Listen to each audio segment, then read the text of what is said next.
नमस्ते छात्रों, आज हम कानून की एक बेहद दिलचस्प और महत्वपूर्ण शाखा इक्विटी और ट्रस्ट के बारे में जानेंगे। ये विषय न केवल कानून के छात्रों के लिए बल्कि हर उस व्यक्ति के लिए जरूरी है जो न्याय और नैतिकता के मूल्यों को समझना चाहता है। इक्विटी और ट्रस्ट कानून की वे धाराएं हैं जो केवल लिखित नियमों तक सीमित नहीं रहती बल्कि इंसानियत और निष्पक्षता को भी महत्व देती हैं। इक्विटी की शुरुआत मध्यकालीन इंग्लैंड में हुई थी। उस समय कॉमन लॉ यानी सामान्य कानून बहुत सख्त और कठोर था। कई बार ऐसा होता था कि कानून के नियम इतने कड़े होते थे कि वे न्याय नहीं दे पाते थे। ऐसे में लोगों को न्याय के लिए राजा के पास जाना पड़ता था। राजा ने निष्पक्षता के लिए इक्विटी की व्यवस्था की ताकि हर व्यक्ति को न्याय मिल सके, भले ही कानून में कोई कमी रह जाए। इक्विटी की सबसे बड़ी खूबी है इसकी लचीलापन। यह हर केस की परिस्थितियों के अनुसार खुद को ढाल लेती है। इक्विटी केवल लिखित कानून पर नहीं बल्कि अंतरात्मा और सही गलत के आधार पर निर्णय देती है। इसमें नैतिकता को भी उतना ही महत्व दिया जाता है जितना कानून को। यही वजह है कि इक्विटी के नियम समय के साथ बदलते और विकसित होते रहे हैं। शुरुआत में इंग्लैंड में कानून और इक्विटी की अदालतें अलग अलग थीं। कानून की अदालतें केवल लिखित नियमों के अनुसार फैसला करती थीं, जबकि इक्विटी की अदालतें निष्पक्षता और नैतिकता के आधार पर। लेकिन 19वीं सदी के जुडिकेचर एक्ट्स के बाद दोनों अदालतें एक हो गईं। अब एक ही अदालत दोनों सिद्धांतों के अनुसार न्याय करती है। इससे न्याय व्यवस्था और भी मजबूत और संतुलित हो गई। इक्विटी का सबसे बड़ा उद्देश्य है जहां कानून कठोर हो वहां इंसानियत और न्याय को प्राथमिकता देना। यह सुनिश्चित करती है कि कोई भी व्यक्ति केवल तकनीकी कारणों से न्याय से वंचित न रह जाए। इक्विटी के सिद्धांत समाज में विश्वास, नैतिकता और निष्पक्षता को बढ़ावा देते हैं। यही कारण है कि आज भी इक्विटी का कानून में विशेष स्थान है। बात करते हैं ट्रस्ट की। कानूनी भाषा में ट्रस्ट एक ऐसा रिश्ता है जिसमें एक व्यक्ति, जिसे ट्रस्टी कहते हैं, किसी संपत्ति को किसी दूसरे व्यक्ति के फायदे के लिए अपने पास रखता है। ट्रस्टी के पास संपत्ति की जिम्मेदारी होती है, लेकिन असली लाभार्थी कोई और होता है। ट्रस्ट का मकसद है संपत्ति का सही और निष्पक्ष प्रबंधन ताकि लाभार्थी को उसका हक मिल सके। ट्रस्ट में 3 मुख्य पात्र होते हैं: सेटलर, ट्रस्टी और लाभार्थी। सेटलर वह व्यक्ति है जो संपत्ति ट्रस्ट में डालता है। ट्रस्टी वह है जो संपत्ति का प्रबंधन करता है और लाभार्थी वह है जिसे संपत्ति या उसके लाभ मिलते हैं। इन तीनों के बीच विश्वास और जिम्मेदारी का रिश्ता होता है।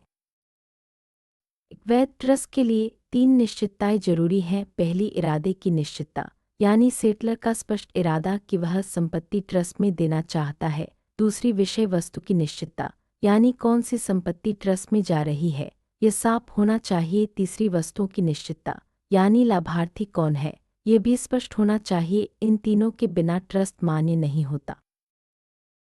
एक्सप्रेस ट्रस्ट वह ट्रस्ट है जिसे सेटलर अपनी इच्छा से और आमतौर पर लिखकर बनाता है। इसमें सेटलर साफ साफ बताता है कि कौन सी संपत्ति किसके लिए ट्रस्ट में दी जा रही है और ट्रस्टी कौन होगा। यह ट्रस्ट सबसे ज़्यादा आम है और पारिवारिक संपत्ति या चैरिटी के लिए अक्सर बनाया जाता है। इम्प्लाइड ट्रस्ट वह ट्रस्ट है जो सेटलर के स्पष्ट शब्दों से नहीं बल्कि परिस्थितियों से बनता है। यानी अगर किसी व्यवहार या स्थिति से यह साबित हो जाए कि ट्रस्ट बनाना सेटलर का इरादा था, तो अदालत इसे मान्यता दे सकती है। यह ट्रस्ट आमतौर पर तब बनता है जब कोई लिखित दस्तावेज नहीं होता, लेकिन व्यवहार से ट्रस्ट का उद्देश्य स्पष्ट होता है। परिणामी ट्रस्ट तब बनता है जब ट्रस्ट का उद्देश्य पूरा नहीं होता या संपत्ति का असली मालिक स्पष्ट नहीं होता। ऐसे में संपत्ति वापस सेटलर के पास चली जाती है। उदाहरण के लिए, अगर कोई गिफ्ट अधूरा रह जाए या ट्रस्ट का लाभार्थी तय न हो, तो संपत्ति मूल मालिक को मिल जाती है। रचनात्मक ट्रस्ट अदालत द्वारा बनाया जाता है, खासकर तब जब कोई गलत काम हुआ हो, जैसे धोखाधड़ी या अनुचित लाभ। इसका उद्देश्य है गलत लाभ को रोकना और न्याय सुनिश्चित करना। अदालत ऐसे मामलों में ट्रस्ट बनाकर संपत्ति का सही प्रबंधन सुनिश्चित करती है। ट्रस्टी की भूमिका बहुत जिम्मेदारी भरी होती है।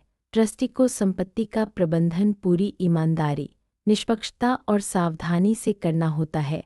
उसे लाभार्थियों के हितों को सबसे ऊपर रखना चाहिए और किसी भी तरह के निजी स्वार्थ से बचना चाहिए। ट्रस्टी को संपत्ति का हिसाब किताब भी सही रखना जरूरी है। फिड्यूसरी ड्यूटी का मतलब है ट्रस्टी को लाभार्थियों के हितों को सबसे ऊपर रखना चाहिए। ट्रस्टी को अपने निजी फायदे के लिए कोई भी निर्णय नहीं लेना चाहिए। अगर ट्रस्टी अपने निजी स्वार्थ के लिए काम करता है तो वह कानून के खिलाफ है और उस पर कार्रवाई हो सकती है। ट्रस्टी को सभी लाभार्थियों के साथ निष्पक्ष व्यवहार करना चाहिए। उसे किसी के साथ पक्षपात या भेदभाव नहीं करना चाहिए। निष्पक्षता ट्रस्ट के सिद्धांतों की बुनियाद है और इससे ही ट्रस्ट में विश्वास बना रहता है। ट्रस्टी को संपत्ति के प्रबंधन का पूरा हिसाब रखना होता है। उसे लाभार्थियों को समय समय पर जानकारी देनी चाहिए कि संपत्ति का उपयोग कैसे हो रहा है। अगर ट्रस्टी जवाबदेही में चूक करता है तो उस पर कानूनी कार्रवाई हो सकती है। ट्रस्टी को अपने निजी हित और लाभार्थियों के हितों के बीच टकराव से बचना चाहिए। अगर कभी ऐसा टकराव हो तो ट्रस्टी को लाभार्थियों के हित को प्राथमिकता देनी चाहिए। यह ट्रस्ट की नींव को मजबूत बनाता है। इक्विटी के कई सिद्धांत हैं, जैसे जो न्याय चाहता है उसे खुद भी न्यायपूर्ण होना चाहिए। इक्विटी उन लोगों की मदद नहीं करती जो खुद गलत हैं आदि। ये सिद्धांत न्याय की प्रक्रिया को और भी मजबूत बनाते हैं। कई बार कानून और इक्विटी के बीच टकराव हो सकता है। ऐसे में अदालतें दोनों के संतुलन को ध्यान में रखकर फैसला करती हैं। कानून के कठोर नियमों को इक्विटी के सिद्धांतों से नरम किया जाता है ताकि न्याय हो सके। मान लीजिए किसी व्यक्ति ने गलती से अपनी संपत्ति किसी और को दे दी। कानून के अनुसार वह संपत्ति वापस नहीं मिल सकती, लेकिन इक्विटी के अनुसार अगर न्याय की मांग है तो संपत्ति वापस मिल सकती है। ऐसे कई उदाहरण हैं जहां इक्विटी ने न्याय को प्राथमिकता दी। ट्रस्ट के माध्यम से संपत्ति का प्रबंधन सुरक्षित और निष्पक्ष तरीके से होता है। ये परिवार, समाज या चैरिटी के लिए संपत्ति के संरक्षण और वितरण का एक मजबूत माध्यम है। ट्रस्ट से लाभार्थियों को उनका हक समय पर और सही तरीके से मिलता है। जहां ट्रस्ट के कई लाभ हैं, वहीं कुछ नुकसान भी हो सकते हैं। अगर ट्रस्टी अपनी जिम्मेदारी ठीक से नहीं निभाता या लाभार्थियों के साथ अन्याय करता है तो ट्रस्ट का उद्देश्य विफल हो सकता है। इसलिए ट्रस्टी का चयन सोच समझकर करना चाहिए। कानून में ट्रस्ट का बहुत महत्व है। यह संपत्ति के संरक्षण, बच्चों या कमजोर वर्गों के अधिकारों की रक्षा और समाज में विश्वास बनाए रखने का एक मजबूत आधार है। अदालतें ट्रस्ट के मामलों में निष्पक्षता और न्याय को सर्वोपरि मानती हैं। इक्विटी और ट्रस्ट एक दूसरे से जुड़े हुए हैं। ट्रस्ट की अवधारणा इक्विटी से ही निकली है। ट्रस्ट में निष्पक्षता, नैतिकता और न्याय के सिद्धांत लागू होते हैं जो इक्विटी की आत्मा है। आज के समय में इक्विटी के सिद्धांत और भी विकसित हो गए हैं। अब ये केवल संपत्ति तक सीमित नहीं है, बल्कि परिवार, व्यापार, कॉन्ट्रैक्ट आदि में भी लागू होते हैं। इससे समाज में न्याय और निष्पक्षता को नई दिशा मिली है। इक्विटी के कुछ प्रमुख नियम हैं। इक्विटी हमेशा न्याय करती है। इक्विटी देर से आने वालों की मदद नहीं करती। इक्विटी केवल सतर्क लोगों की मदद करती है आदि। ये नियम न्यायिक प्रक्रिया को और भी पारदर्शी बनाते हैं। मान लीजिए किसी ने समय पर अदालत में दावा नहीं किया तो इक्विटी उसकी मदद नहीं करेगी। इसी तरह अगर कोई खुद गलत है तो इक्विटी उसके पक्ष में नहीं जाएगी। ये उदाहरण दिखाते हैं कि इक्विटी न्याय के साथ साथ नैतिकता को भी महत्व देती है। इक्विटी और ट्रस्ट का कानून में विशेष स्थान है। ये दोनों सिद्धांत समाज में न्याय, निष्पक्षता और नैतिकता को बनाए रखने में मदद करते हैं। इनके बिना न्याय व्यवस्था अधूरी रह जाती है। अगर आप कानून के छात्र हैं तो इक्विटी और ट्रस्ट के सिद्धांतों को समझना आपके लिए बहुत जरूरी है। इससे आप न केवल अच्छे वकील बनेंगे बल्कि एक संवेदनशील और न्यायप्रिय नागरिक भी बनेंगे। इक्विटी और ट्रस्ट के सिद्धांत केवल कानून तक सीमित नहीं है, ये हमें जीवन में भी नैतिकता, ईमानदारी और निष्पक्षता का महत्व सिखाते हैं। यही कारण है कि इनका अध्ययन हर किसी के लिए फायदेमंद है। इक्विटी और ट्रस्ट के सिद्धांत समाज में विश्वास, सहयोग और न्याय की भावना को मजबूत करते हैं। ये सिद्धांत समाज को एकजुट रखते हैं और हर व्यक्ति को उसका हक दिलाने में मदद करते हैं। इक्विटी और ट्रस्ट का मकसद है न्याय को सर्वोपरि रखना, चाहे कानून कितना भी कठोर क्यों न हो। अगर न्याय की मांग है तो इक्विटी के सिद्धांत लागू होते हैं। इससे समाज में न्याय की भावना बनी रहती है। इक्विटी के सिद्धांतों में अंतरात्मा और सही गलत का विशेष स्थान है।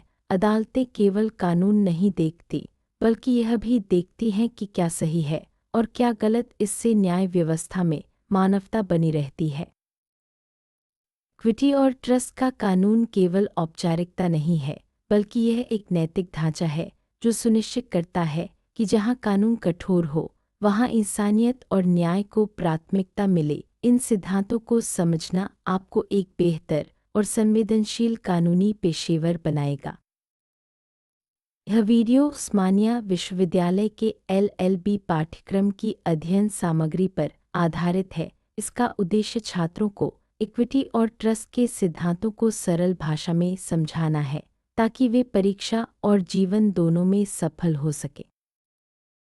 आने वाले समय में ट्रस्ट की भूमिका और भी महत्वपूर्ण हो जाएगी। जैसे जैसे समाज जटिल होता जाएगा, संपत्ति के प्रबंधन और वितरण के लिए ट्रस्ट का महत्व बढ़ेगा। यह पारदर्शिता और निष्पक्षता को बनाए रखने में मदद करेगा। इक्विटी और ट्रस्ट के सिद्धांतों ने न्यायिक सुधारों में भी अहम भूमिका निभाई है। इनसे न्याय व्यवस्था में लचीलापन, मानवता और नैतिकता आई है, जिससे समाज में न्याय की भावना मजबूत हुई है। इक्विटी और ट्रस्ट के सिद्धांत केवल इंग्लैंड या भारत तक सीमित नहीं हैं। आज ये सिद्धांत पूरी दुनिया में मान्य है और अंतर्राष्ट्रीय कानून में भी इनका उपयोग होता है। इससे वैश्विक स्तर पर न्याय और निष्पक्षता को बढ़ावा मिलता है। आजकल व्यापारिक दुनिया में भी ट्रस्ट का बहुत महत्व है। कंपनियां, चैरिटी और अन्य संस्थाएं ट्रस्ट के माध्यम से संपत्ति का प्रबंधन करती हैं। इससे पारदर्शिता और विश्वास बना रहता है। चैरिटी, स्कूल, अस्पताल आदि में ट्रस्ट का बहुत उपयोग होता है। इससे समाज के कमजोर वर्गों की मदद होती है और संसाधनों का सही वितरण संभव होता है। ट्रस्ट समाज सेवा का एक मजबूत माध्यम है। इतिहास में कई ऐसे मामले हैं जहां इक्विटी और ट्रस्ट के सिद्धांतों ने न्याय की मिसाल कायम की है। इन उदाहरणों से हमें सीख मिलती है कि न्याय के लिए केवल कानून ही नहीं, बल्कि नैतिकता भी जरूरी है। ट्रस्ट का संचालन बहुत सोच समझकर और जिम्मेदारी से करना चाहिए। ट्रस्टी को सभी नियमों का पालन करना जरूरी है, ताकि लाभार्थियों को उनका हक सही समय पर मिल सके। इक्विटी और ट्रस्ट के सिद्धांतों से न्याय की प्रक्रिया और भी पारदर्शी और निष्पक्ष बनती है। इससे समाज में कानून के प्रति विश्वास बढ़ता है और हर व्यक्ति को न्याय मिलने की उम्मीद रहती है। इक्विटी और ट्रस्ट के सिद्धांत न्याय के साथ साथ मानवता को भी महत्व देते हैं। ये सिद्धांत हमें सिखाते हैं कि कानून का असली मकसद इंसानियत और समाज की भलाई है। आशा है आपको इक्विटी और ट्रस्ट के सिद्धांत सरल भाषा में समझ में आ गए होंगे। इन सिद्धांतों को अपनाकर आप न केवल एक अच्छा कानून के छात्र बन सकते हैं, बल्कि एक बेहतर इंसान भी। धन्यवाद।